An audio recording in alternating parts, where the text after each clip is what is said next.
Greetings, friends of the Great Second Advent Movement, and welcome to the Present Truth Studies YouTube channel. I'm your host, once again, Brother Eric. We'll continue on our discussion on the current Sabbath School Quarterly on Bible symbols, and we'll enter into Lesson 8 this week, talking about connections in the book of Psalms, but in particular, this week is kind of important. It ties it right into the 144,000. So come on in, let's look at this. We'll do a quick summary, give you some ideas, some questions you could ask on this topic. So as we see here, the memory or the study texts for this week are mainly in the book of Psalms, but the memory text, this is the key. This is the one, you could spend a whole lesson just on the memory, this one verse, Revelation 14, verse 1. It reads, "Then I looked, and behold, a Lamb standing on Mount Zion, and with him 144,000, having his Father's name written on their foreheads." So this is getting right into this crucial topic that rarely the quarterly will go into, but the 144,000. And there's a whole kind of a lot of questions we could ask, but about just this verse alone. So we'll go in and we'll look at a couple days, and then couple days of the lesson. How about Monday's lesson on Mount Zion? You could think about it. Well, there's the Lamb, and with him are the 144,000 standing on Mount Zion. You could ask right off the bat, well, where's this Mount Zion?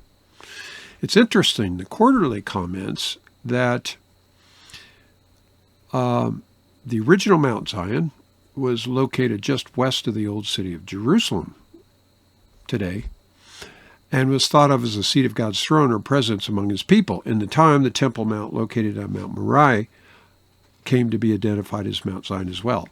The one on Mount Moriah is not the same as the Mount Zion that is in Jerusalem.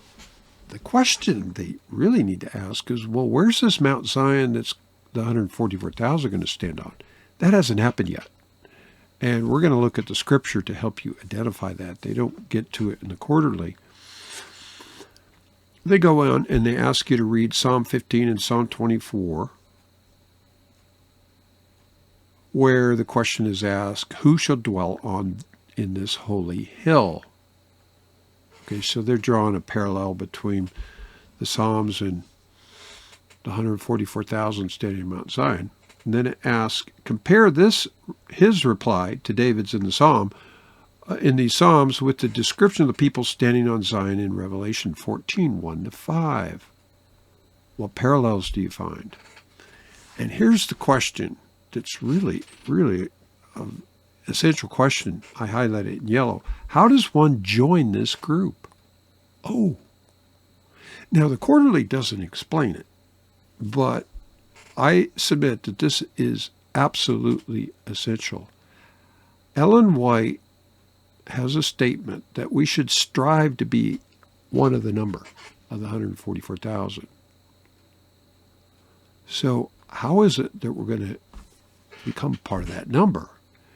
A lot of people will say, oh, it's not important, or it's the same as a great multitude in Revelation 7:9, and the answer is no. And this breaks it down into issues that are not resolved amongst Seventh-day Adventists. For example, is the number 144,000 a literal number, or is it symbolic? Now, just to prove the case, a couple months ago, we did a video on that very topic. If you're not familiar with that, check a link in the description box below. You can look into that. But yeah, a lot of comments. Some believe it's literal, and many, many believe it's symbolic. And I exposed in that video that the pioneers and Ellen White always accepted that number as literal. The numbers in the Bible are literal, otherwise they become meaningless. But the whole change in the theology to the idea that somehow symbolic was deliberately inserted through the Advent Review and Herald, 1987, a theologian named Beatrice Neal, and then later in 1991, Guyun doubled down on this whole idea, which is completely heretical, unbiblical. So check that video out if you're not familiar with it. But this is crucial to understanding, okay, if we're to strive to be of that number, okay, it begs the question, well,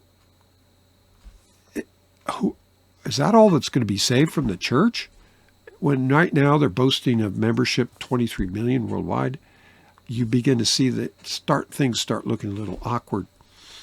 But we need to know, okay, if that's a literal number, which it is, then how are we going to be part of it? Well, I won't go into it here, but we have a study on the sealing of the 144,000, because that's in Revelation 7. And that seal, friends, is not the Sabbath. All Seventh-day Adventists are sealed in that truth. But this is a special seal, and there's a connection between the seal in Revelation 7 for the 144,000 and Ezekiel 9. And you can look up in a reference in Testimonies to Ministers, page 445. Now, the church doesn't want to talk about this stuff, but Ezekiel 9, if you go there, verse 4, it says, those that sigh and cry for all the abominations done in the midst. Those are the ones. So that's one of the criteria to how do you join the group? Well, you have to sigh and cry for all the abominations done in the church. And anybody that's been on YouTube here in the last year or two, there's several issues in the church. The ADRA, the joining the United Nations, the Conrad Vine and Elder Conrad Kelly situation, religious liberty, the COVID jabs, on and on and on. The Ryan Day controversy. I mean, there are dozens of issues unresolved. So we need to sort these things out. So let's look a little closer on those verses in Revelation 14, 1-5, because there's details in there that will give you a basis to ask some really good questions. But, so that was Monday's lesson. We'll just jump to Wednesday, because this goes back to the 144,000. Now, they ask you to read Psalm 5, and the states, in this work, David draws a sharp contrast between those who are lost and those who have been redeemed. Okay? Compare this psalm with the language of Revelation 14, verses 1-12. What similarities do you find, and how does this inform your understanding of what it means to be part of God's last-day remnant movement? Boy, there's so much here. The 144,000 in Revelation 14 is a huge topic that that Quarterly doesn't go into. Now, verses 6-12, most Adventists are more or less familiar with that. They always harp on it, the three angels' message, first, second, and third angels' message. But what they usually don't talk about, if you look at the second angel's message, it said, the Babylon is fallen, come out of her, my people. Now the question is, why is it repeated? It's because the message is repeated. It was first proclaimed in the autumn of 1844. But its second proclamation will be at the end of time. And you can look up a reference, Early Writings, page 277. It said the message will be repeated. Ellen White's very clear on that. With power and force, another angel comes down with heaven and joins the three and gives it power and force. Well, it begs the question, well, who is it that's going to proclaim it when it's repeated, the three angels' message? And the answer is in the first 5 verses. It's the 144,000. So you can't talk about proclaiming the three angels' message in its final version without talking about the 144,000. It's interesting that the Quarterly kind of points in that direction, but they don't explore it in detail. So if you're not familiar with the seal of the 144,000, Revelation 7, please check a link in the description box below. We have a video on that very topic that goes into it in more detail. But this whole idea of the Seventh-day Adventist Church today, 23 plus million members, the question is who's going to be part of the 144,000? It's a pretty small remnant. You know, Elder Mark Finley will make statements, there's no such thing as a remnant within a remnant. Well, that's outright falsehood. There is. It's the 144,000. They're living saints, the first fruits of the final harvest of souls at the end of time. And they come from the Seventh-day Adventist Church. That can be proven. Now, in the video that I mentioned on the sealing 144,000, we proved that. And we'll show you part of that in the next slide here. So applying the psalm, that there's a contrast between those that are lost and those who are going to be redeemed is significant. Let's apply it to the church today. Who are going to be the redeemed, the first fruits? Well, that's 144,000. But who are the lost? Those are the tares. Now, they don't really get into that, but you can think out of the worldwide church membership, there's going to be a lot of people lost. Ellen White makes statements to the effect that even entire conferences will be swept away. It'll look like the whole church is about to fall, but it doesn't. There's always a purified remnant that will emerge. So these teachings are not emphasized in the quarterly or the church, but this is essential to understand. Also, the fact that the 144,000 have no guile in their mouth, that means, and they're also called virgins, that means they're purified. There won't be winds of doctrine when the 144,000 are preaching a loud cry. There will be complete unity, during the second Pentecost. So let's look at, I just noticed a typo here. This should be Revelation 14, 1-5, not Haggai. That's from 2 weeks ago. But here are the verses. Let's just read Revelation 14, 1-5, and look at some highlights that serve as a basis for some questions that you could ask. It reads, "And I looked, and lo, a Lamb stood on the Mount Zion, and with him 144,000, having his Father's name written on their foreheads." So the question here is, where is this Mount Zion? We're going to show you evidence where it is in the next slide. 2, "And I heard the voice from heaven as the voice of many waters and as the voice of a great thunder, and I heard the voice of harpers harping with their harps." Verse 3, "And they sung, as it were, a new song before the throne and before the 4 beasts and the elders, and no man could learn that song but the 144,000 which were redeemed from the earth." So you see the 4 beasts, the 24 elders. So this is right out of the sanctuary throne in Revelation 4 and 5. So probation's still open. Verse 4, "These are they which were not defiled for women, for they are virgins. These are they which follow the Lamb wherever he goeth. These are redeemed from among men, being the first fruits unto God and to the Lamb." So here's another good question. Well, why are they called virgins? And what does it mean to be not defiled with women? They don't explain it, but here's the answer. They're called virgins because they profess a pure faith. You can look that up in Christ Object Lessons, page 406. It's one sentence. This is not a carnal virgin, but this is a virgin because they have a pure faith. And you look at the Christian world today, there is only one church that has fundamental doctrines or beliefs that are not corrupted. They're pure. And that's the Seventh-day Adventist Church. So defiled with women, that refers to other Christian bodies that have erroneous doctrines such as the state of the dead, Sunday worship, eternal burning hell, etc., etc. Now, there's a great reference in Testimonies to Ministers, page 475, where Ellen White identifies Babylon. It's churches or bodies that identified by their false teachings, such as the immortality of the soul, eternal burning hell, Sunday sacredness, in denial of the preexistence of Christ prior to his virgin birth. These and kindred errors are what identifies Babylon. The Seventh-day Adventist Church is never Babylon, will never be. It's Laodicea, even worse condition.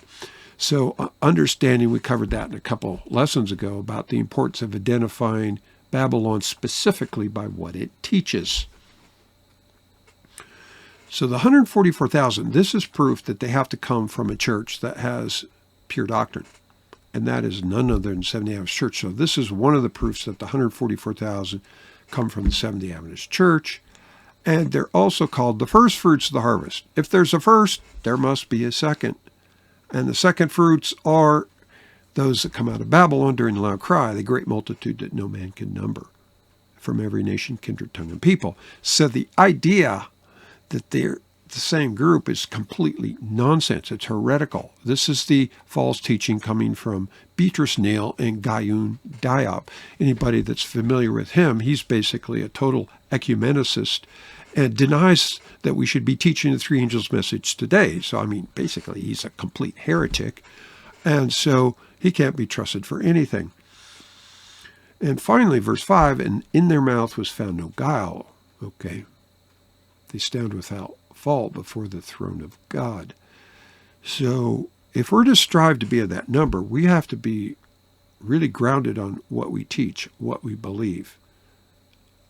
The Adventist church doctrines are under attack, so we should be able to defend the spirit of prophecy. I mean, the Ryan Day controversy. He begins to stumble and doubt her. And then what's the next thing? Out goes the investigative judgment. And so you're going to see more apostasies and people falling away from the faith. So study the truth for yourself so that you won't be shaken out. You'll strive to be a candidate of the 144,000. So these are some thoughts on this week's lesson. I mean, the connection with the Psalms is interesting, but really we should be tunneling in on Revelation 14, verses 1 to 5, the 144,000, their characteristics, and their role of preaching the three angels' message when it's repeated with power and force during the loud cry. So if you're not familiar with that, then please subscribe to this channel. You can contact us at this email or this number, call, text, or WhatsApp, and we'll be happy to send you some print literature and studies to get in more details about the sealing of the 144,000 and the topics I've alluded to in this presentation. So we hope you've been blessed. May you continue to study to show yourself approved unto God, a workman that needeth not be ashamed, to rightly divide the word of truth. Oh, and before I get there, I almost forgot this Mount Zion. Here's the connection. It's a literal place on earth, and here's proof. Isaiah 2, verses 1 to 3. It reads, the word of Isaiah, that Isaiah, the son of Amoz, saw concerning Judah and Jerusalem. These are terms referring to God's people, not only anciently, but also in the latter days. Because, look at verse 2, and it shall come to pass in the last days. This is not in the past. This is like right now, in our time frame, that the mountains of the Lord's house shall be established on top of the mountains, and shall be exalted above the hills, and all nations shall flow into it. Verse 3, and many people shall go and say, come, ye, let us go up to the mountain of the Lord, to the house of God of Jacob, and he will teach us of his ways. We will walk in his paths, for out of Zion shall go forth the law, and the word of the Lord from where? Jerusalem. So, Seventh-day Adventists, theologians, can't explain these verses. Okay, this Zion, from which the law is going to go forth, is a latter-day kingdom, purified church, from which the 144,000 will preach the loud cry. And the law, of course, is the Ten Commandments, with the emphasis, of course, during on the Sabbath, the fourth commandment, to come out of Babylon. So it tells you where it comes from, Jerusalem. This has always been a literal geographic location. Adventists don't understand this. They're confused. Furthermore, the symbology here, it said in the last day, the mountain of the Lord's house.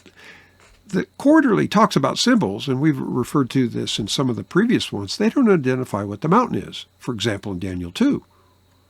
Okay, the mountain is God's church in the time of the 10 toes, the Seventh-day Adventist church, and the stone comes out of it. It's a purified remnant, cut without hands. So once again, this is also showing you Scripture that a mountain is a representative of God's church, and it's going to be established on top of the mountains. That is, it's going to be exalted above all the churches of Babylon. And God's going to call his people, the faithful, out of those bodies into a purified remnant church, or purified church triumphant. And it's the house of God of Jacob. This is a identifying mark of the last day kingdom church, church triumphant. All wheat, no tares in the midst, after purification. So friends, think about this. If you want more information on Isaiah 2, but ask questions about this, because this is connection. This is showing where that Zion is.